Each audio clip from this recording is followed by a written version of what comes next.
안녕하세요. 네, 우리 지금 뭘 보고 있죠? 네, 취득시효 보고 있죠? 취득시효. 지난 시간에 했던 거 한번 잠깐만 떠올려 볼까요? 취득시효가 어떻게 구성이 된다고 그랬죠? 취득시효 하면 점유에 의한 취득시효가 있고요. 그죠?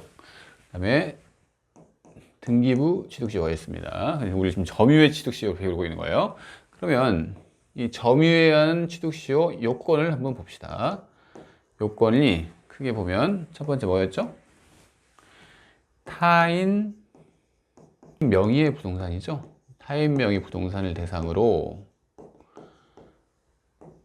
이 점유 형태가 20년간 평온 공연한 점유를 점유정하고 있고요. 지금 이제 여기까지는 배웠습니다. 3번 마지막으로 이제 이 20년의 점유를 할 것이 요건이잖아요. 이게 세 가지 요건인데 지금 이 두 개는 배웠고 이제 오늘 이 부분을 할 겁니다. 그러면 한번 봅시다. 20년간 계속된 점유예요. 여러분이 이 점유 요건에 관련돼서 뭘 배웠었죠? 점유의 승계라는 부분을 배웠죠. 그 기본 지식이 그대로 이어집니다. 그래서 한번 그려볼까요? 이렇게 있어요. 근데 점유를 현재 A가 하고 있다고 해볼까요? A가 현재 점유를 하고 있습니다. 점유를 하고 있는데 이렇게 나눠서 8년씩 점유를 하고 있어요. 그러니까 A는 8년 전에 점유를 받은 거예요. 그리고 그 전에 그 전 사람을 B라고 해보고 그 전 사람을 C라고 합니다. 그러니까 C, B, A 순서대로 점유를 하고 있다는 얘기죠. 8년씩 지금 점유를 하고 있습니다. 그러면 이 현재 점유자, 점유 A가 자기만의 점유를 주장할 수도 있죠. 아, 나 이렇게 8년 동안 내 점유의 형태는 나는 소유의 의사가 있었고 뭐 평온 공연한 점유고 뭐 이렇게 할 수 있습니다. 그죠? 자기만의 점유를 주장할 수도 있고 또 어떤 점유까지 주장할 수 있죠? 전 점유자의 점유도 주장할 수가 있습니다. 이게 승계가 된다는 얘기죠. 승계가 됩니다. 그래서 이 A는 이 다른 전 점유자의 점유의 승계를 주장을 할 때는 C부터 C의 점유를 승계를 한다고 주장할 수도 있고 또는 B부터 B의 점유 개시 시점 이 점유를 주장한다고 할 수 있습니다. 그러니까 점유를 그 전 점유자의 점유를 이렇게 주장할 수가 있는데 그 전 점유자를 어디서부터 어디까지 선택할지 그것까지 이 A는 선택을 할 수가 있습니다. 하지만 뭐가 안 된다고 그랬죠? 임의의 시점을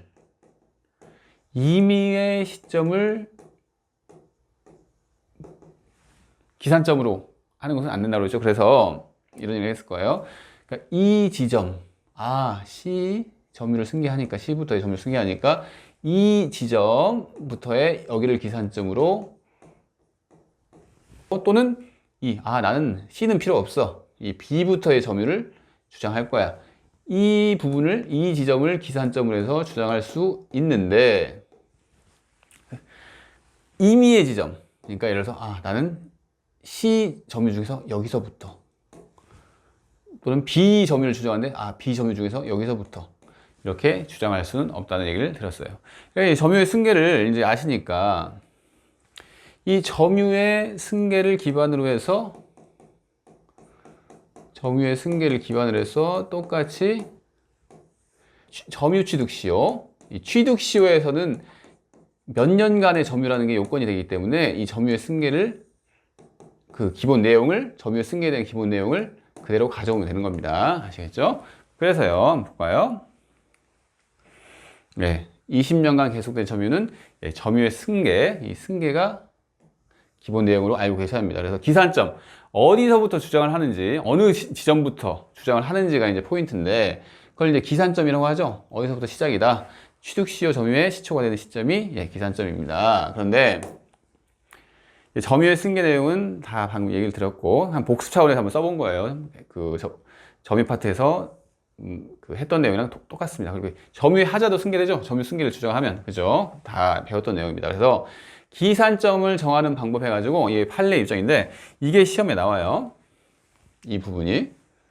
그래서 원칙적으로 취득시효를 주장하는 자는 점유의 개시 시점을 기산점으로 주장하여야지 임의의 시점을 기산점으로 주장할 수 없다.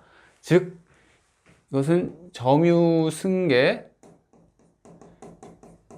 나왔던 동일한 내용이죠. 그래서 그 내용을 기반으로 한다는 얘기입니다. 이게 원칙이에요, 원칙. 근데 취득시효에서는 이 예외가 있어요, 예외가. 그래서 두 가지인데 이 2번은 조금 이따 배울 테고요. 1번 점유 기간 중에 소유자의 변동이 없는 경우에는 시효의 기산점을 임의로 선택할 수 있다. 무슨 얘기인지 모르겠잖아요. 그래서 이걸 한번 다시 봅시다. 무슨 얘기냐면 취득시효가 완성되면 어떤 청구권을 갖게 되죠? 소유권 이전 등기 청구권을 갖게 되죠? 이 소유권 이전 등기 청구권의 성질은 채권적 청구권입니다. 이게 이제 여러분 이게 상당히 중요해요, 지금. 그러니까 이걸 이해를 하시는데 중요합니다. 그래서 한번 설명을 해볼게요. 우리가 245조에서 취득시효가 완성되면 뭐라고 했죠? 이렇게 나오죠?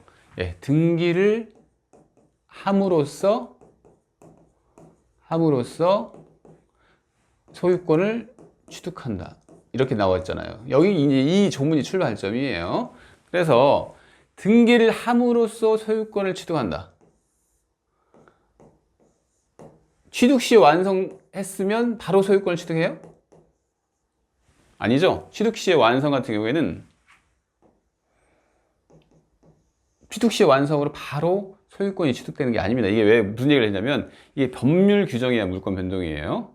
그런데 법률 규정에 의한 물권 변동은 등기 없이도 소유권을 취득하는데 이 245조만큼은 등기를 해야지 소유권을 취득한다고 규정이 되어 있어요. 그래서 취득시효 완성으로부터 바로 소유권이 변동되는 게 아니라 취득시효가 완성됐을 때 소유권을 청구할 권리가 있는 거죠. 그래서 소유권 이전 청구권을 가집니다.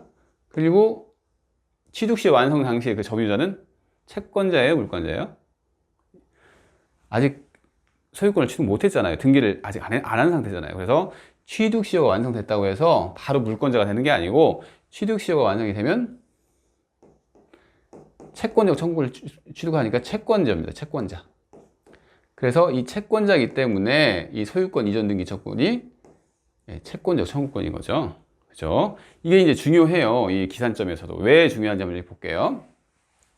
그러면 이제 이 취득시효 점유자가 완성 점유자가 채권적 청구권을 취득을 하는데 이 채권적 청구권이라는 것은 채권이잖아요.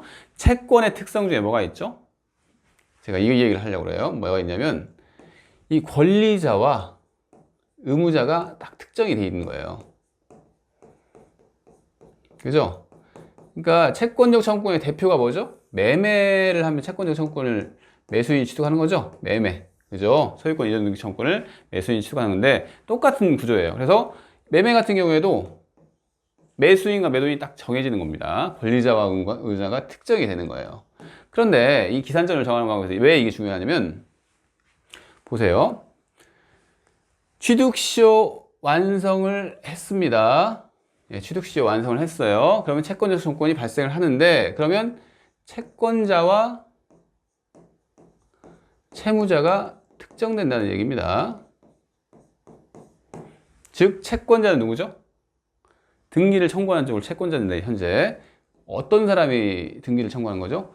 취득시효 완성 당시에 중요한 건 완성 당시에 점유자가 채권자예요. 지금 이 사람이 채권자. 누구한테 주장을 하는 거죠? 등기를 해달라고? 현재 취득시 완성 당시에 소유자죠. 그 사람이 의무자가 되는 거예요.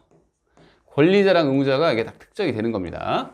아시겠죠? 그런데 만일 지금 현재 이 표를 보세요. 8년간 A가 점유를 하고 있고 또 이제 8년간 B가 또 점유를 하고 현재 8년간 또 C가 이렇게 점유를 하고 있습니다. 이 현재 시점이에요, 이게. 현재 시점에 C가 취득시효를 주장을 하는 거예요. 주장을 해서 자기만의 점유를 가지고 현재 이게 8년이죠.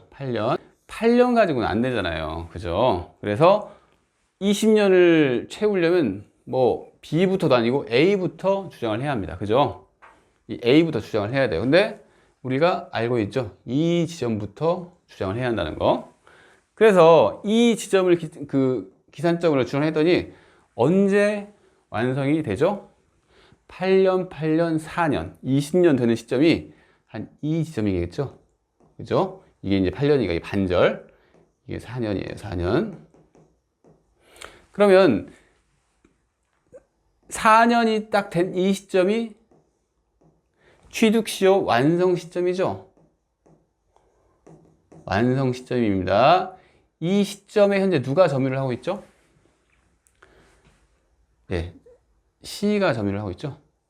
C가 지금 점유자잖아요. 그래서 C가 누구한테 이걸 주장을 하는 거죠? C가 그 당시의 소유자. 이때 소유자가 누구죠?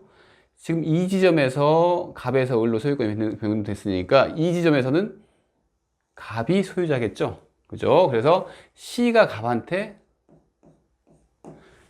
주장을 하는 겁니다.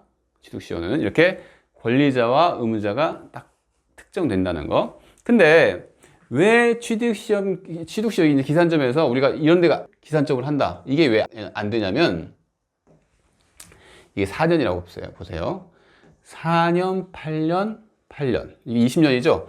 20년이 되는 현재 시점 주장할 수가 있는데 현재 시점 점유자가 누구죠? 예, C입니다. 근데 이때는 소유자가 누구죠? 을이죠? 을이잖아요. 소유권이 변동이 됐어요. 변동된 후에 지금 점유를 주장을 하는 거니까. 그러니까 언제 기산점을 하느냐에 따라서 이렇게 이 권리자는 동일하지만 의무자가 달라져 버려요. 이렇게 같은 게 아니잖아요. 지금 안 같잖아요. 그래서 이러기 때문에 이 기산점이 딱 고정이 돼 있어야 하는 거예요. 어떤 특정 지점부터 이렇게 기산점을 주장하면 안 된다는 얘기입니다. 아시겠나요? 이유를 아세요. 그래야지 예외를 이해를 할 수가 있습니다. 여기까지 이해를 하신 다음에 그러니까 임의의 시점이 선택 불가죠. 이게 원칙인데 그런데 예외를 두는 거예요. 이 점유 기간 중에 우리는 지금 소유권 변동을 예상했는데 이게 없다고 봅시다. 소유권 변동이 없어요. 없는 경우에는 현재 점유자 C가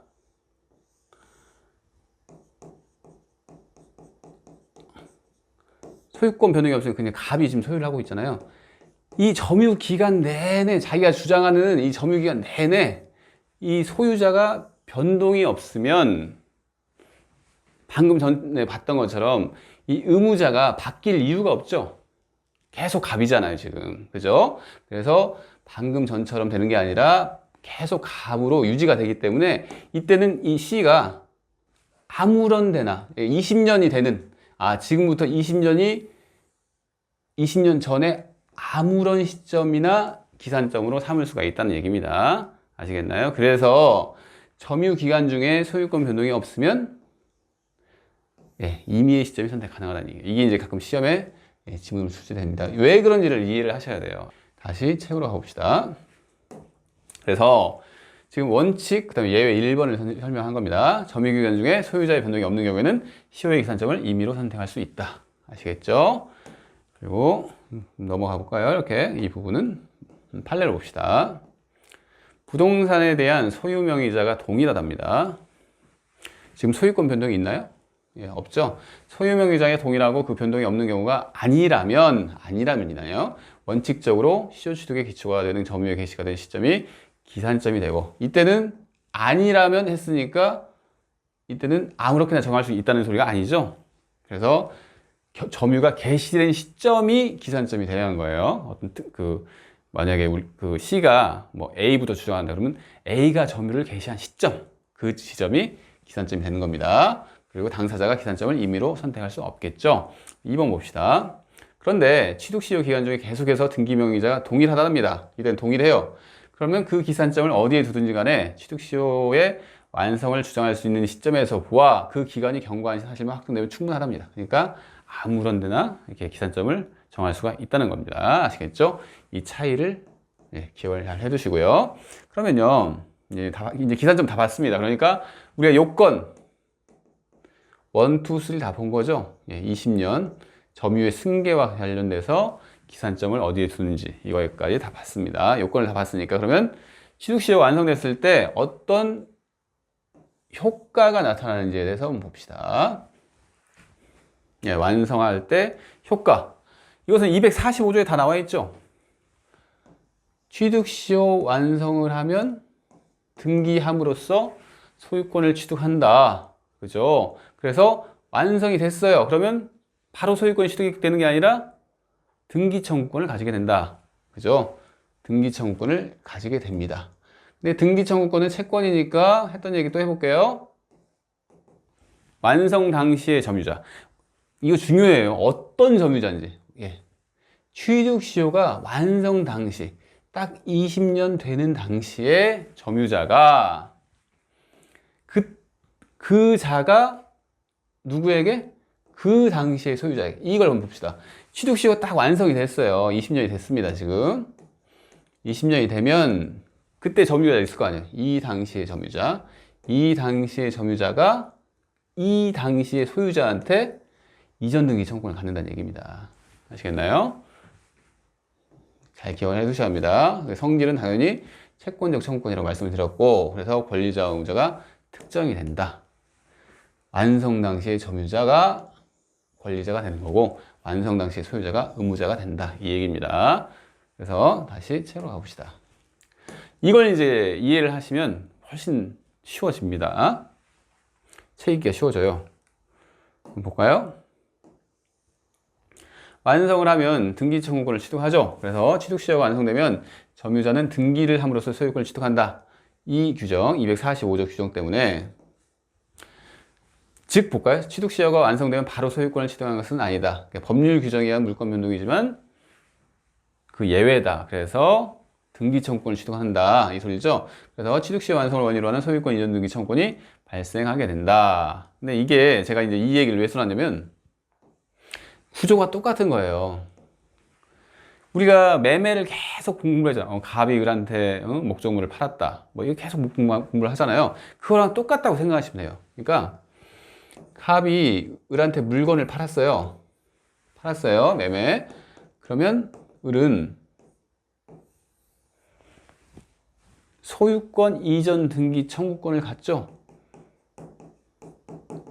그리고 이게 법률에 의한 물권 변동이니까 매매만으로 소유권을 취득하는 게 아니라 등기를 해야 소유권을 취득하죠. 그래서 등기를 하기 전까지는 이 을은 소유권 이전 등기 청구권을 가진 채권자죠. 똑같은 얘기를 하는 겁니다. 현재 그럼 을이 점유취득시 요건을 구비를 했어요. 쭉 시간이 지나가지고 20년이 돼가지고 이 시점에 요건이 구비가 됐습니다. 그러면 이 사람은 245조에 따라서 등기를 함으로써 소유권을 취득하니까 이 사람은 소유권 이전 등기 청구권만 갖는 거잖아요. 아직 그 등기를 못 넘겨받았어요. 이 점유 기간만 끝난 거죠. 이런 경우에는 이 사람이 소유권 이전 등기 청구권을 갖고 채권자가 된다는 거 똑같아요. 매수인이랑 똑같은 겁니다. 한마디로 그렇게 생각을 하셔요 지금. 그래서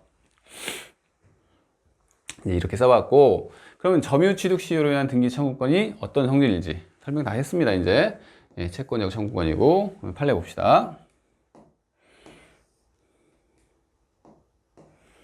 취득시효 완성으로 인한 소유권 이전 청구는 점유가 계속되는 한 시효로 소멸하지 아니하고 여기서 말하는 점유는 직접 점유뿐만 아니라 간접 점유가 포함된다고 해석해야 한다. 이게 무슨 얘기죠?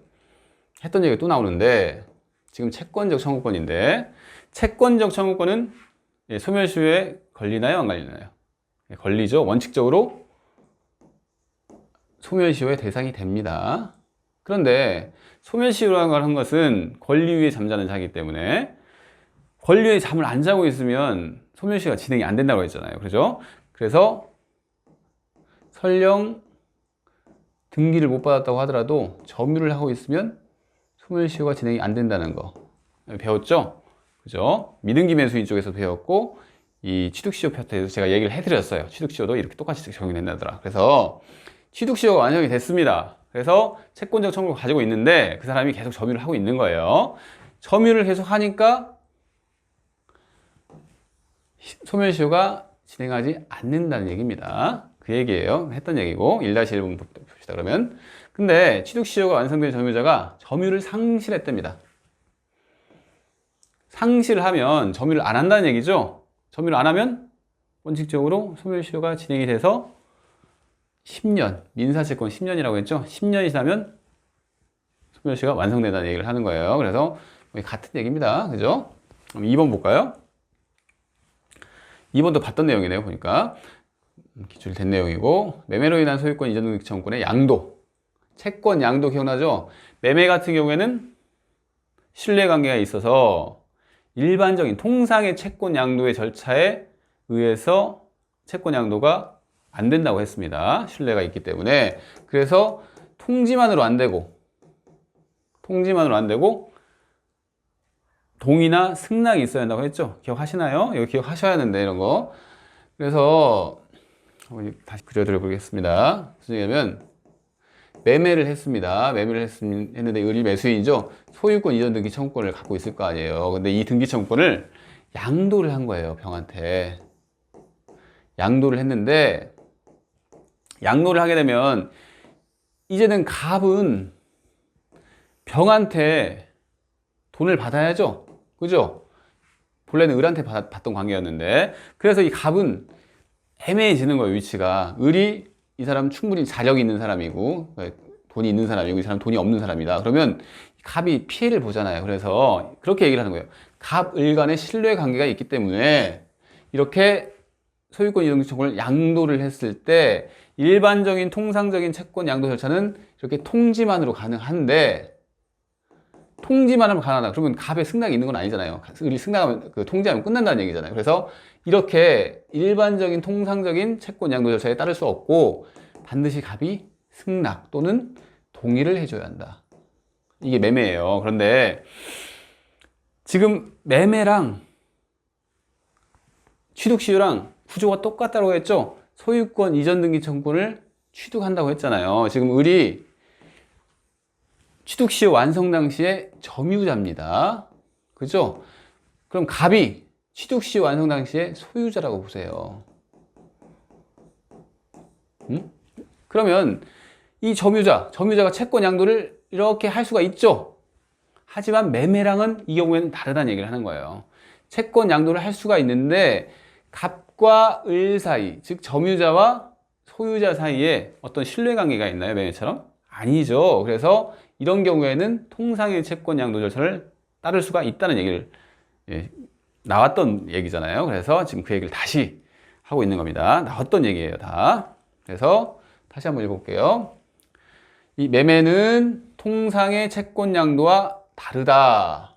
달리 일반적인 통지만으로 채권 양도 대항력이 생기지 않는 건 채권 양도 절차에 의할 수 없다는 얘기죠. 그래서 반드시 채무자의 동의나 승낙을 받아야 한다. 이 소리입니다. 그런데 2번 취득시효. 이 경우에는 매매랑 좀 다르다. 소유권 이전 등기 청구권이 생긴다는 건 똑같지만 이런 경우에는 아무런 계약관계나 신뢰관계가 없기 때문에 양도 제한의 법리가 적용되지 않아서 통상적인 채권 양도 절차 따를 수가 있다는 얘기입니다. 복수 차원에서 한번 실험을 나왔어요. 넘어갑시다. 그리고 등기 청구권의 당사자 누구죠? 당사자. 취득시효 완성 당시에 점유자가 주체가 되고 그 의무자는 취득시효 완성 당시에 소유자가 됩니다. 딱 특정이 되는 거예요. 특정이 이렇게. 그래서 등기 청구권의 주체는 누구라고요? 완성 당시의 점유자입니다. 계속 강조를 들고 있어요.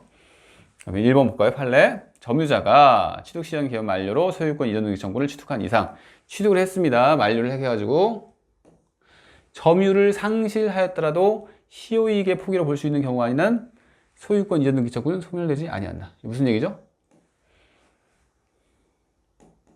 그 사람이 이제 채권을 가지고 있는 거죠. 이 점유자가 취득시효 완성으로 인해서 소유권 이전 청구를 가졌어요. 그런데 점유를 이전한 거죠. 뭐 여기는 상실한 거죠. 그런 경우에 소유권 이전 등기 청구이 소멸합니까? 아니죠. 지금 방금 전에 뭐 소멸시효 얘기한 것은 10년이 지나야지 소멸한다는 얘기고, 소멸시효는 진행이 돼요. 이 경우에도 소멸시효는 진행되지만 소멸시효는 10년이라는 기간이 필요해요. 바로 소멸되는 거 아니죠. 그래서 이 점유자는 이전 등기 청구를 가지고 있는 겁니다. 가지고 있어요. 그래서 1번을 기반으로 2번을 보는 거예요. 전 점유자의 점유를 승계한 자. 그러니까 여기서 지금 이 점유자가 취득시효 완성 당시에 점유자가 갑인데, 이 사람이 점유를 을한테 넘겨줬다는 얘기죠. 이 전 점유자의 점유를 승계한 자가 을이에요. 지금 이게 을이 점유를 받았어요. 점유를. 그러면 이 갑은 현재 소유권 이전 등기 청구권을 가지고 있는 사람이죠. 점유를 이전했다고, 점유를 어떻게 보면 갑이 상실한 거죠. 을로 을한테 이전을 했으니까. 이 소유권 이전 등기 청구권이 소멸하는 게 아니라는 얘기를 지금 일본에서 했잖아요. 그래서 현재 갑이 소유권 이전 등기 청구를 가지고 있는 사람이고, 딱 특정이 됐죠. 이 을은 그냥 점유를 가지고 있는 사람입니다. 점유.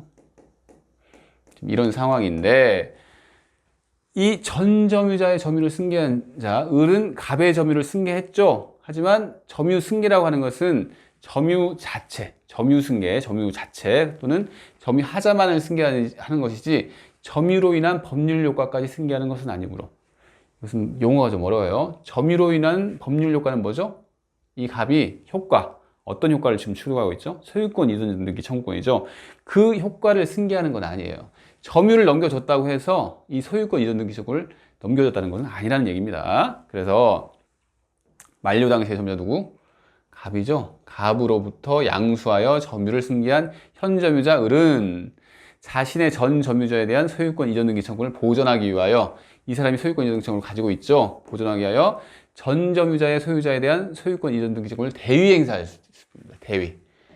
그러니까 이 갑이 지금 그럼 그 당시에 소유자가 병이에요. 취득시효 완성 당시에 소유자가 병이면 이 갑은 소유권 이전 등기 청구를 갖게 되는 거고, 이 을은 소유권 이전 등기 청구권을 자체를 승계하는 것은 아니죠. 점유를 받았다고 해서. 그래서 이 을이 소유권을 결국 취득하는 게 목적이잖아요. 점유를 지금 취득했으니까. 이 소유권을 취득하기 위해서는 을이 자신의 채무자인 갑, 점유를 줬으니까 갑에 대해서 대위를 해서, 채권자 대위권 여러 번 말씀드렸죠. 대위해서 병이 갑에게 등기를 이전시키는 것을 채권자 대위권을 해서 해야 한다는 얘기입니다. 즉, 대위 행사할 수 있을 뿐, 이 사람은 대위 행사만 가능한 거예요. 이렇게. 그죠? 전 점유자의 취득시효 완성의 효과를 줘. 내가 현재 소유권 이전 등기 청구권을 가지고 있어. 이런 거 주장 못 한다는 얘기예요, 지금. 아시겠나요? 좀 어렵죠? 어려운데 한번 다시 돌려보기를 하시던지 해가지고 한번 이해를 해보세요. 왜? 이 소유자와 점유자가 딱 정해져서 소유권 이전 등기 청구권을 가지고 있는 사람이 딱 정해졌다는 얘기입니다. 특정이 된 거예요. 그래서 점유를 이전을 했다고 하더라도 이 소유권 이전 등기 청구권이 넘어간 게 아니고, 이 을이라는 사람은, 점유를 현재 가지고 있는 사람은 대위 행사만 가능하고 자기가 소유권 이전 등기 청구권을 가지고 있다는 것을 주장할 수는 없다는 얘기예요. 아시겠나요? 넘어가 볼게요. 어렵지만 한번 이해를 해보십시오. 그래, 등기 청구의 상대방은 누구죠? 계속 얘기하죠. 취득시효 완성 당시에 진정한, 이것도 중요합니다. 진정한 소유자예요. 상속인은 말할 것도 없죠. 그렇죠? 상속인은 같은 지위에 있는 사람이니까. 판례를 볼까요? 점유 취득시효가 완성된 경우에 그 효력으로 점유자는 다른 특별한 사정이 없는 한 당해 부동산의 시효 당시의 소유자, 당해 부동산의 시효 완성 당시의 소유자죠. 그죠? 그냥 소유자 하면 맞는 경우도 있겠지만, 취득시효 완성 당시의 소유자와 현재의 소유자가 다를 가능성도 있겠죠. 그래서 취득시효 완성 당시의 소유자라고 정확하게 기억을 하셔야 돼요. 그래서 취득시효 완성 당시의 소유자에 대하여 소유권 이전 등기 청구권을 취득하는 것이고, 그죠? 비록 등기부상 소유자 또는 공유자로 등기되어 있는 사람이라고 하더라도 그가 진정한 소유자가 아닌 이상 그를 상대로 취득시효 완성을 원인으로 소유권 이전 등기를 청구할 수 없다. 그죠? 이게 무슨 얘기죠? 진정한 소유자여야 한다는 얘기죠. 비록 등기부상 소유자 또는 공유자로 등기되어 있는 사람이라고 하더라도 그가 만약 위조한 그 등기명을 가지고 있는 거예요. 그런 경우는 그 사람이 상대방이 아니라는 얘기죠. 진정한 소유자입니다. 진정한 소유자. 아시겠죠? 네, 3번 볼까요? 취득 시 완성자와 완성 당시 소유자와의 관계. 취득 시효가 완성이 됐습니다. 그러면 완성된 사람은 소유권 이전 등기 청구권을 완성 당시에 소유자에게 가지고 있죠. 그걸 이제 기억을 하시면서 한번 봅시다. 점유 취득 시효가 완성되면 1번 소유자는 점유자에게 등기 이전 의무가 있죠. 이 소유자가 지금 다 그 완성 당시에 소유자를 얘기를 하는 거고 완성 당시에 점유자를 얘기를 하는 거예요. 지금 등기 이전 의무가 있으므로 소유자는 점유자에 대해서 소유권을 행사할 수 없죠. 이제 점유자가 이전 등기 청구권을 가지고 있는데 이 소유자는 점유자한테 내가 소유자니까 네 점유 이제 그만해라 이렇게 못한다는 얘기입니다. 지금 소유권을 행사할 수 없습니다. 그래서 취득시효 완성으로 점유자의 점유는 소급하여 적법한 점유로 인정받죠. 이게 취득시효 완성의 효과 보면서 뭐가 나오냐면 점유자가 점유를 계속 하고 있다가 소유권 취득 그 완성의 효과를 받는 거죠. 점유 취득 완성의 효과를 받는 거죠. 그래서 점유 당시부터 소급해서 유효하게 취급을 받아줘요. 그죠? 그래야지 점유자가 계속 점유를 했는데 갑자기 이제부터 취득시효 완성 당시부터 그때부터 이제 네가 소유자야 이렇게 해버리면 어떻게 되죠? 그 소유자는 그러면 지금까지 네가 점유를 했던 기간 동안 네가 그 점유를 공짜로 한 거 아니야 하면서 부당이득 반환 청구를 할 수 있는 거 아니에요. 그게 안 된다는 얘기입니다. 점유 시초부터 소급효가 발생을 합니다. 취득시효는. 그래서 취득시효 완성으로 점유자는 소급하여 적법한 점유로 인정받으므로 소유자는 점유자에게 점유기간 동안의 사용이익에 대해서 부당이득 반환 청구를 할 수 없죠. 그죠? 할 수 없겠죠? 소급하니까. 그리고 불법 행위를 이유로 손해배상을 청구할 수도 없습니다. 기본적인 내용입니다. 1번은. 그리고 2번 볼까요? 소유자의 처분의 자유와 제한. 점유자가 등기를 취득하기 전까지, 즉 여전히 소유자는 누구죠? 소유자가 따로 있는 거죠. 점유자는 채권자에 불과합니다. 그래서 취득하기 전까지는 소유권에는 변동이 없죠. 현재 소유자가 있는 겁니다. 그래서 소유자는 부동산을 제3자에게 처분할 수도 있어요. 그죠? 아시겠나요? 이게 뭐 같이 보이죠? 여러분들이 이제 빨리 캐치를 하신다면 이거예요. 우리가 이중매매 배웠죠? 그러니까 이걸 보면서 생각을 해보세요. 이 을이라는 사람이 점유자인데 취득시효가 완성이 됐습니다. 그리고 그 당시 소유자가 갑이에요. 이 사람은 소유권 이전 등기 청구권을 가지고 있는 상태입니다. 아직 소유권은 여전히 갑한테 있죠. 이 갑이 이렇게 해서 뭐죠? 처분을 했다. 처분을 했다는 얘기는 뭐죠? 등기를 넘겨줬다가 처분의 대표가 등기를 넘겨주는 거잖아요. 처분을 했어요. 약간 이중매매 같지 않나요? 이중매매? 그죠? 이중매매 구조랑 비슷해요. 그러니까 제가 이 점유취득시효 얘기를 하면서 매매 얘기를 자주 하는 이유가 구조가 비슷해서요. 구조가. 이 사람은 채권을 취득한 상태에서 이 병한테 처분을 했네, 갑이. 그래서 병이 소유권을 취득을 했네? 비슷하잖아요, 구조가. 그래서 이중매매랑 비슷해서 이 매매 얘기를 드리는 겁니다. 2번 볼까요? 처분할 수 있죠? 2번. 근데 처분하더라도 그 부동산을 처분한 소유자에게 채무불이행 책임을, 즉 점유 완성한 점유자한테 물을 수가 없어요. 왜 그러죠? 어떻게 보면 방금 갑을 병이 썼는데 갑과 을 사이에는 이 사람은 의무가 있고 이 사람은 권리가 있죠. 채권이 있습니다. 이렇게 의무와 권리는 있는데 이 의무와 권리가 생기게 된 이유가 단지 을이 점유를 해서 이 권리 의무가 생겼을 뿐이지 이 갑과 을 사이에 계약이 있는 건 아니죠. 신뢰관계가 없다는 얘기입니다. 신뢰관계가 없어요. 그래서 설령 이 사람이 이렇게 자기 의무를 이행을 해야 하는데 의무 이행을 안 하고 병한테 처분을 했어요. 그래서 병이 소유권까지 넘겨받았습니다. 그렇다고 하더라도 이 갑이 을한테 채무불이행 책임을 지는 건 아니란 얘기예요. 왜냐? 신뢰관계가 없기 때문에. 그래서 처분하더라도 그 부동산을 처분한 소유자에게, 즉 갑에게 채무불이행 책임을 물을 수 없답니다. 왜 그러나? 계약상의 채권 채무관계가 성립하는 것은 아니다. 아시겠죠? 3번 볼까요? 취득시효가 완성되더라도 점유자가 그 취득시효를 주장하거나 이로 인한 소유권 이전 등기 청구권을 하기 전에는 이 을이 점유는 계속 하고 있는데 이 갑한테 자기가 점유 계속 해가지고 이 취득시효 완성됐다는 얘기를 한 번도 한 적이 없어요. 그러면 현재 갑이 소유자죠? 소유권 있는 사람입니다. 지금 이제 병을 잃어버리세요, 지금 갑과 을과의 얘기를 하는 거예요. 그럼 소유자는 모르죠. 이 사람이 점유를 취득시효 완성됐는지 모르잖아요. 그죠? 갑은 몰라요. 모르는 게 일반적이에요. 그래서 하기 전에는 그 등기 명의인인 부동산 소유자, 즉 갑은 그 시효 취득 사실을 알 수 없는 것이므로 이를 제3자한테 처분했어요. 처분했습니다. 처분했어요. 처분했다고 하더라도 불법 행위가 갑이 지는 게 아니란 얘기입니다. 갑은 몰라요. 고의가실이 없어요. 그래서 그냥 처분한 거예요, 병한테.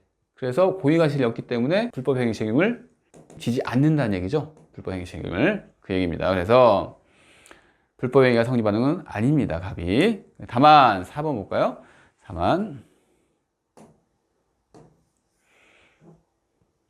소유자가 취득시효 사실을 알고 처분했습니다. 이번에는 갑이 알고서 처분을 했습니다. 그러니까 뭐 을이 자기가 취득시효 완성된 효과를 주장을 하거나 나 취득시효 완성됐어 이렇게 주장을 했는데 그 이후에 처분을 했다고 생각을 해보세요. 그러면 점유자에 대한 불법행위가 되는 거죠.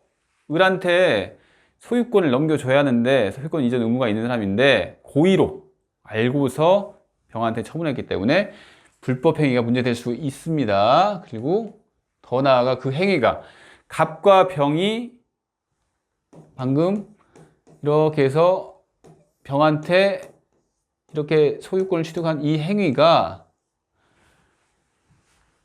이 갑의 배임행위인데 그게 배임행위에 병이 적극 가담했다. 이중매매가 보이죠? 적극 가담. 그죠? 이중매매잖아요. 그죠? 이렇게 똑같은 원리가 적용되는 겁니다. 그래서 이렇게 배임행위고 이게 병이 적극 가담했으면 이 행위가 103조 위반으로 즉 반사회 질서 위반 행위로 무효가 될 수 있다는 얘기입니다.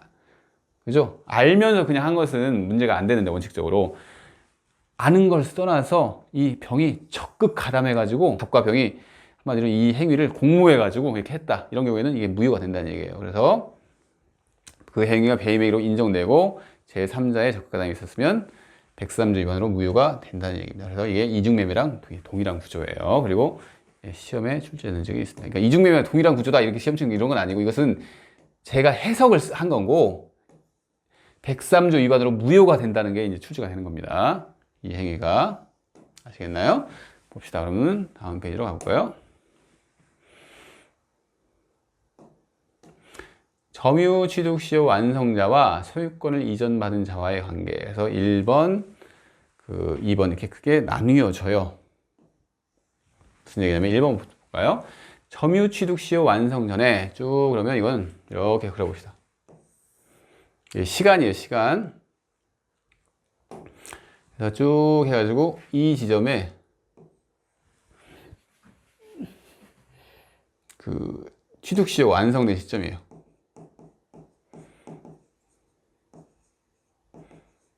근데 완성 전에 소유권이 A에서 B, 그러니까 쭉 소유권이 A가 가지고 있다가 이 지점에 갑자기 소유권자가 B가 된 거예요.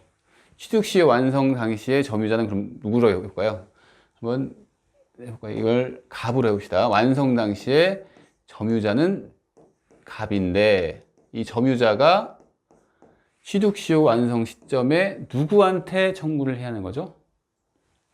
당연히 소유권이 이제 B가 쭉 소유권자잖아요. 그죠?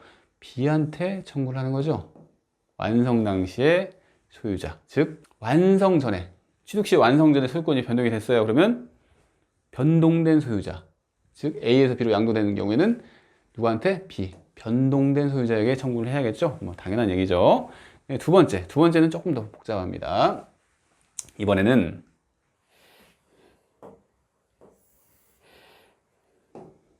이 지점에 완성이 됐어요. 취득시효 완성이 됐습니다. 완성이 됐는데 소유권 변동이 어디 있는 거죠? 예. 소유권이 이쪽에 변동이 됐어요. 그러면 완성 당시에 점유자가 갑이고 소유권이 A에서 B로 변동이 됐다고 봅시다. 그러면 갑은 누구한테 청구를 하는 거죠? 이전등기 청구권을? 완성 당시의 소유자는 이때는 A죠. A한테 청구를 하는 겁니다. A한테. B한테 청구하는 거 아니에요. 소유권 변동됐다고. 딱 고정이 되어 있다는 얘기입니다. 이렇게 채권적 청구권이니까. 아시겠나요? 그래서 지금 이 상태를 어떻게 표현할 수가 있냐면 이렇게도 표현할 수가 있어요.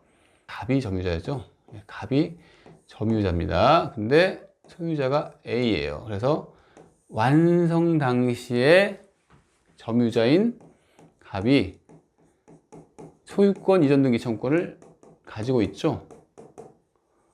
그죠? 이러면 채권자죠, 채권자. 그리고 완성 당시의 소유자는 A입니다.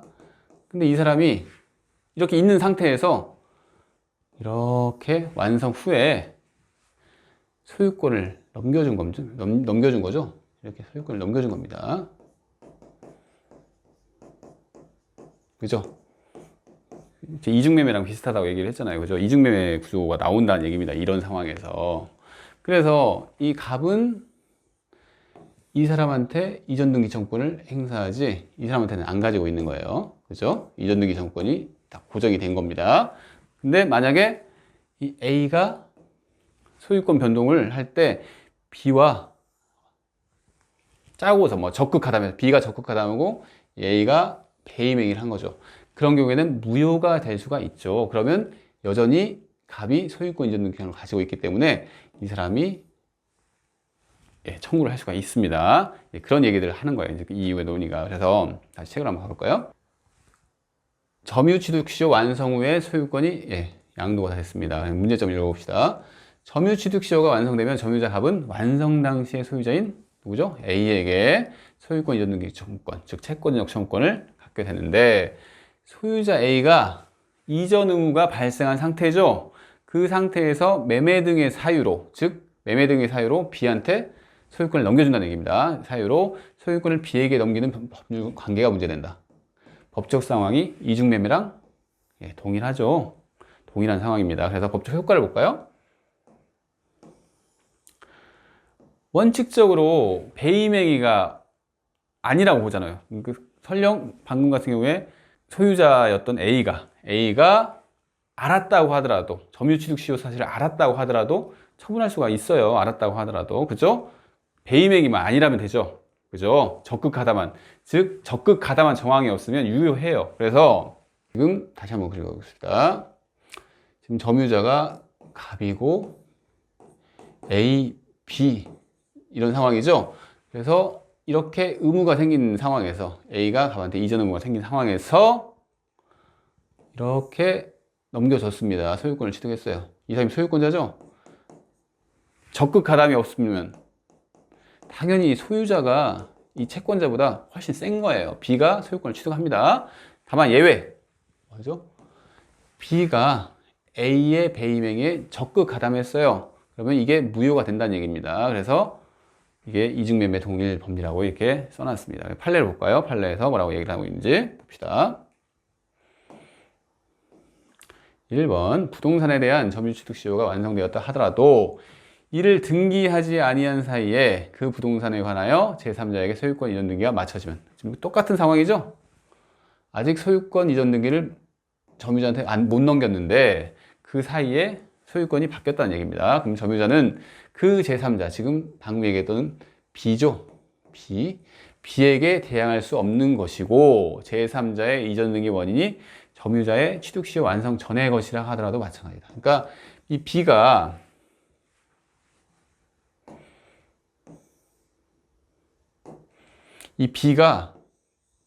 소유권을 취득하게 된 원인이 이 이전 의무가 딱 발생했어요. 발생 전이든 후든 상관없다는 얘기입니다. 그죠? 뭐 후에 이렇게 어떤 매매를 했든 이 의무가 발생하기 전에 매매를 했든 상관없이 B가 이 의무가 발생한 상태에서 소유권을 취득을 하면 소유권을 취득한다는 얘기예요. 그 얘기를 지금 하고 있고요. 다시 봅시다. 마찬가지다. 여기까지 봤죠? 그러나 그로 인하여 점유자가 취득시효 완성 당시의 소유자에 대한 시효 취득으로 인한 소유권 이전 등기 청구권을 상실 안 한다고 했습니다. 그러니까 B한테 소유권이 넘어갔다고 하더라도 즉 갑은 그 소유권 이전 등기 청구권을 가지고 있는 거예요. 그죠? 그래서 상실하게 되는 것은 아니고 위 소유자의 점유자에 대한 소유권 이전 등기 의무가 단지 이행 불능이 된 거죠. 그죠? B한테 넘어갔으니까 이행 불능. 더 넘어간다 어떻게 방법이 없네 이 얘기입니다. 그 취득시효 완성 당시에 소유자에게 소유권이 회복이 됐어요. 근데 이행 불능이 됐는데 다시 A한테 소유권이 회복되었으면 그 자에게 다시 주장할 수 있겠죠? 왜 주장할 수 있죠? 여전히 자기가 소유권 이전 등기 청구를 가지고 있으니까. 아시겠나요? 네, 그 얘기입니다. 1번은. 2번 볼까요? 2번은 2번, 3번 이런 것은 좀 지엽적이긴 한데 한번 봅시다. 파산 선고 전에 부동산에 대한 점유 취득시효가 완성되었어요. 이것도 취득시효가 완성이 됐습니다. 그러니까 완성됐으면 이렇게 그냥 그려보세요. 아, A가 소유자였고 갑이 취득시효 완성됐구나. 똑같습니다. 근데 파산 선고 시까지 이를 원인으로 한 소유권 이전 등기를 마치진 않아요. 등기는 아직 없습니다. 이 등기는 없어요. 마치지 아니한 즉 갑은 그 부동산에 관하여 이해관계를 갖는 제3자 파산관계인이 선임이 됐대요.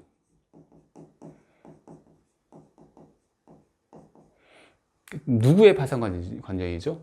그러면 지금 A가 파산자가 됐다 이 소리죠. 그죠? A한테 이렇게 넘겨받아야 하는데 A의 재산인 어떤 부동산이죠. 부동산에 대해서 그 등기를 이전하지 못한 상황에서 A 소유 부동산의 파산관제인이 선임된 거예요. 이걸 뭐처럼 보냐면 파산관제인 들어봤죠? 파산자의 재산을 관리하는 사람입니다. 그래서 파산관제인은 그때 108조 2항의 제3자 이런 거 얘기하면서 파산관제인이 선임됐다는 것은 새로운 법률관계 형성이 됐다는 얘기예요. 지금 이제부터는 이 부동산이 파산자의 재산이기 때문에 아직 등기는 안 넘어갔죠? 파산자의 재산이기 때문에 내가 관리하겠다. 새로운 법률관계 형성이 됐다는 얘기입니다. 그래서 파산관제인이 선임된 이상 파산관제인 상대로 파산 선고 전에 점유취득시효 완성을 원인으로 한 소유권 이전 등기 청구를 이행을 청구할 수 없다. 왜? 지금 한마디로 소유권이 이쪽으로 넘어갔다고 보는 겁니다. 그러니까 파산관제인, 파산자의 그 재산을 관리하는 사람인데 이 사람은 누구를 위한 거죠? 이 파산자의 채권자를 대표하는 사람이죠. 이 파산자의 채권자들 몫으로 넘어갔다는 얘기예요. 그래서 이 갑은 더 이상 주장 못하는 거죠. 지금 그 얘기를 하는 겁니다. 이게 좀 구조가 비슷하죠. 이렇게 이해를 한번 해보세요. 아직 출제는 안 됐지만 이 파산관제의 문제가 가끔 108조 관련돼서 나오기도 하고 하니까 나올 수도 있습니다. 그리고 3번 이것은 출제가 됩니다. 여기에요. 명의 신탁된 부동산에 대하여 점유취득시효가 완성이 됐습니다. 상황이 똑같죠? 근데 시효취득자가 소유권 이전 등기를 격려하기 전에 이것도 등기를 아직 안 하고 있습니다. 근데 명의 신탁이 해지되어 그 등기 명의가 명의 수탁자로부터 명의 신탁자에게로 이전된 경우 이 명의 신탁도 지금 최근에 몇 번 얘기가 나오는데 명의 신탁의 법률 관계는 뭐라고 그랬죠? 대외적으로 누가 소유자죠? 써볼까요, 여기다? 명의신탁은 대외적으로는 소유자가 수탁자라고 했죠, 수탁자. 네, 대내적으로는 신탁자입니다. 근데 지금 점유자랑 점유취득시효 얘기를 하고 있으니까 이게 대외관계에 관련된 거예요, 대내관계에 관련된 거예요. 대내관계라고 하는 것은 신탁자와 수탁자 사이에, 등기명의를 이렇게 맡긴 사람들 사이의 문제고, 대외적인 관계라고 하는 것은 그 외의 관계. 지금 점유자는 그 대외적인 관계죠. 둘 사이의 관계가 아닙니다. 수탁자가 즉 소유자라는 얘기예요, 현재 이 상황에서는. 그래서 수탁자가 소유자였는데 명의 신탁이 해지됐대요. 그러니까 지금 이런 상황이에요. 지금 갑이 지금 수탁자 소유의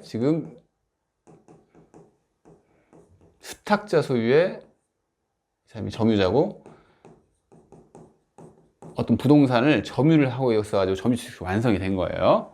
근데 이 B가 명의신탁 관계에 있으니까 이 사람이 명의신탁을 해지를 했어요. 그죠? 그런 그 얘기잖아요. 해지를 하면 소유권이 변동되죠. 이 갑이 봤을 때는 수탁자가 소유권자인데 그 이후에 B로 소유권이 넘어간 거예요. 그래서 점유취득시효 완성 당시에 소유자는 A였는데 그 이후에 신탁자한테 소유권이 넘어간 거랑 똑같은 관계죠. 그죠? 해지가 돼가지고. 그래서 A가 갑에게 져야 할 등기 의무도 명의 수탁자에게 있으므로. 왜? A가 의무자죠. 의무자인데 있으므로 명의 신탁자는, 즉 B는 취득시효 완성 후에 소유권을 취득한 자죠, 지금. 그죠? 해지를 해가지고 소유권을 취득을 받은 거예요. 그래서 어떻게 되는 거죠? 이런 경우에는 갑이 더 이상 등기를 취득할 수 있는 방법이 별로 없는 거죠. 그래서 해당하여 그에 대하여, 즉 B에 대하여 취득시효를 주장할 수 없다는 얘기입니다. 이게 기출이 됐어요. 좀 어려울 것 같죠? 그러니까 여러분들이 명의신탁하면 이 관계를 알고 계셔야 합니다. 대외적으로 수탁자, 대내적으로 신탁자가 소유권자다. 그래서 지금 수탁자 소유의 물건을 점유를 하고 있다가 완성이 됐는데 그 이후에 명의신탁이 깨졌으면 당연히 명의신탁 깨지면 이 B가 어떻게 보면 원칙적으로 소유자였잖아요. 그죠? 그래서 B한테 소유권이 넘어갔다는 얘기입니다. 그래서 소유권이 넘어갔으니까 이 갑은 B한테 더 이상 주장할 수 없고, 원칙을 주장할 수 없죠. 이 갑은 여전히 A한테 소유권 이전 등기청을 가지고 있지만 이행 불능이 되었다, 이 소리입니다. 똑같은 얘기예요. 그 관계만 아시면요. 4번 볼까요? 점유로 인한 소유권 취득시효 완성 당시 미등기로 남아있던 토지에 관하여 소유권을 가지고 있던 자가 취득시효 완성 후에 그 명의로 소유권 보존 등기를 마쳤답니다. 이게 무슨 얘기냐면, 한번 그려봅시다. 지금 소유권을 가지고 있던 자가, 그러니까 지금 갑이, A가 소유권자인데,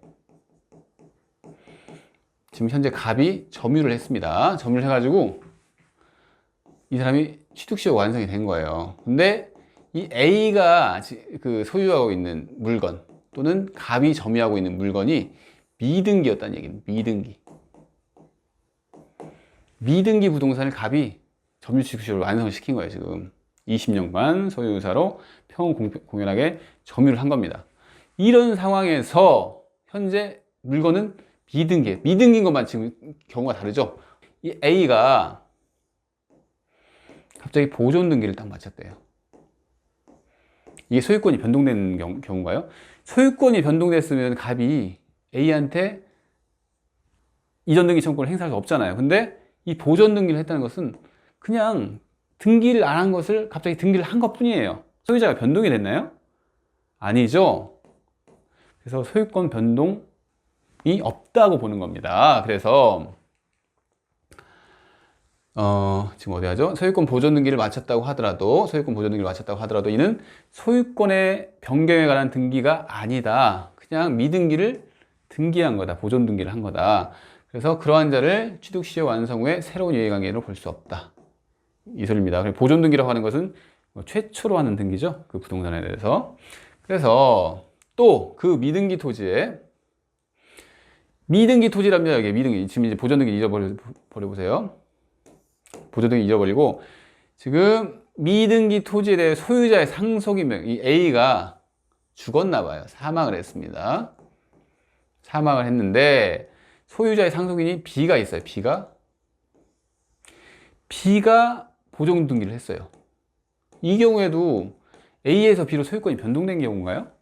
아니죠. 상속이라고 하는 것은 지위가 똑같아요. A가 해야 할 그 등기를 지금 B가 그냥 A가 죽었기 때문에 한 겁니다. 지금 자기가 같은 지위를 갖기 때문에. 그래서 소유권이 변동됐습니까? 아니죠. 상속인일 뿐입니다. 이 사람은 같은 지위를 가져요. 그래서 시효취득에 영향을 미치는 소유자의 변경에 해당하지 않죠. 이런 거 이렇게 헷갈리시면 안 돼요. 이런 거 지문에 이렇게 어려운 것까지 나올까? 이렇게 생각할 수도 있겠지만 이것도 위에 것도 어려워요. 어려운데 나왔다는 얘기입니다. 그래서 이해를 하시면 쉽잖아요. 보존 등기라는 것은 뭐 소유권 변동이 있는 건 아니야. 이렇게 한 줄로 기억을 하시면 됩니다. 그리고 상속 같은 경우에는 그냥 그 지위를 똑같이 받기 때문에 소유권 변동이 되는 게 아니지. 이렇게 이해를 하시면 됩니다. 5번 볼까요? 5번에 1번. 취득시효 완성된 후 점유자가 그 등기를 하기 전에 제3자가 소유권 이전 등기를 격려한 경우에는 뭐 똑같은 상황이죠. 그죠? 그죠. 점유자는 그 제3자에 대하여는 시효 취득을 주장할 수 없는 것이 원칙이죠. 하지만 이는 어디까지나 그 제3자의 명의의 등기가 적법 유효함을 전제로 하는 것으로서 위 제3자 명의의 등기가 원인 무효인 경우에는 점유자는 취득시효 완성 당시 소유자를 대유하여 위 제3자 앞으로 격려된 원인 무효의 등기의 말소를 구함과 아울러 위 소유자에게 취득시효 완성을 원인으로 한 소유권 이등기를 구할 수 있다. 뭐 당연한 얘기입니다. 이게 무슨 얘기냐면 이것도 한번 설명을 해볼게요. 보면 지금 똑같이 써봅시다. 갑 A, B 이렇게 했는데 이렇게 해서 등기가 넘어갔죠. 이 사람이 점유자고 뭐 이런 상황이잖아요. 지금 이 갑이 등기를 못하고 있는 상태에서 소유권을 넘겨준 겁니다. 근데 이게 아까 얘기했죠. 깨질 수 있다고. 103조 위반이 될 수 있다고. 나중에 밝혀진 거예요. A가 알고서 이전 의무가 있다는 걸 알고서 어떤 배임 행위를 하는데 이 B가 적극 가담을 했습니다. 적극 가담을 하면 이 103조 위반으로 돼가지고 이 관계가 깨져서 무효가 되죠. 그러면 지금 이 얘기를 어떻게 표현하냐면 제3자 명의, 지금 B, 제3자 명의의 등기가 원인 무효죠. 그러면 이게 깨진다는 겁니다. 근데 등기는 현재 이쪽에 가지고 있죠. 잘못된 등기죠. 원인 무효의 등기를 가지고 있는 거예요, B가. 그래서 이 갑은 이중매매에서도 봤던 내용인데 갑은 채권자에 불과하기 때문에 바로 이 등기를 달라고 할 수가 없어요. 그죠? 그래서 채권자는 의무자인 A한테 의무자지. A가 의무자고 이 갑이 채권자잖아요. 그 권리자다. 그러니까 권리자와 의무자가 딱 고정이 되는 상태에서는 갑이 B한테 뭐라고 할 수 있는 게 아닙니다. 갑이 자기가 주장할 수 있는 사람, A를 대위해서 A가 등기 말소를 청구하도록 하는 거예요. 이게 어떤 관계죠? 이렇게 하는 거. 채권자가 자기의 채권을 기반으로 해서 그 채무자가 다른 사람에게 갖고 있는 채권, 이 사람은 등기 말소를 청구할 수 있는 채권입니다. 그래서 등기 말소를 대신해서 하도록 채권자 대위권을 행사해야 한다는 얘기입니다. 채권자 대위권을. 그죠? 그래서 대위에서 제3자 앞으로 격려된 원인 무효의 등기 말소를 구함과 아울러 말소하면 이 등기가 A한테 복귀가 되죠. 그러면 그 다음에 갑은 A한테 소유권 이전 등기 청구권을 행사할 수 있다. 왜냐면 이 사람은 여전히 가지고 있으니까 그 권리를 없어지지 않는다고 했습니다. 그래서 구할 수 있다 이 얘기입니다. 5번 1번 봤고요. 2번 볼까요? 5의 2번. 그러면 취득시 완성 후 격려된 무효인 제3자 명의 등기, 지금 B죠, B. B가 시효 완성 당시에 소유자가 무효행위를 추인하여도, 이번에는 또 그래 봅시다. 지금 상황이 이거잖아요, 지금. 갑 A, B인데, 이게 103조 위반입니다, 지금. 근데 이걸 추인한대요. 무효행위인데 추인한대요. 이 추인 됩니까? 우리 배웠죠? 무효행위 추인해서 103조나 104조 위반은 추인의 대상이 되지 않는다. 즉 103조는 반사회 질서 법률력이고 백사조는 불공정한 법률력인데, 그렇게 약간 반사회적인 행위는 추인의 대상이 안 돼요. 추인하면 반사회적 질서를 인정하는 꼴이 되잖아요. 그래서 추인이 안 돼요. 근데 추인하여도 그 제3자의 명의 그 B는 소유자의 불법 행위에 소유자 이 사람 A죠. 제3자가 적극 가담하여 격려된 것으로서 사회 질서에 반하여 무효이기 때문에 추인을 할 수가 없다는 얘기를 이렇게 써놓은 겁니다. 아시겠죠? 이유를 밝혀놨어요, 제가. 6번 보겠습니다. 취득시효가 완성된 후에 제3취득자가 소유권 이전 등기를 마친 상황은 똑같아요. 계속 똑같은 얘기를 하고 있습니다. 당초의 점유자가 계속 점유를 하고 있고, 지금 갑이 계속 점유를 하고 있답니다.